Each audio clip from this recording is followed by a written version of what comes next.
মারিয়াম আলাইহিস সালাম এবার বসে পড়লেন, বুঝতে আরম্ভ করলেন প্রেগন্যান্সির পেইন উঠেছে। হঠাৎ করে পেট থেকে বাচ্চা ভূমিষ্ঠ হয়ে যাওয়ার পরে উনি কাঁপতে আরম্ভ করলেন, ক্ষুধার চোটে খাবার কিছু নাই, সামনে ঝর্ণা, উপরে একটা খেজুর গাছ।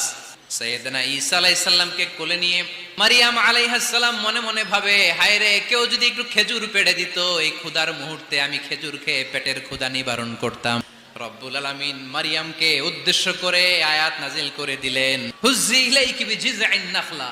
এর মানে হচ্ছে মারিয়াম, কেউ পেড়ে দিবে না, একটু কষ্ট করে হাতটা উঁচু করে খেজুরের ডালা ধরে ঝাঁকুনি মারো, টসটসে কাঁচা পাকা খেজুর নিচের দিকে পড়বে, তারপর তুমি তুলে খাবে। সুবহানাল্লাহ পড়েন।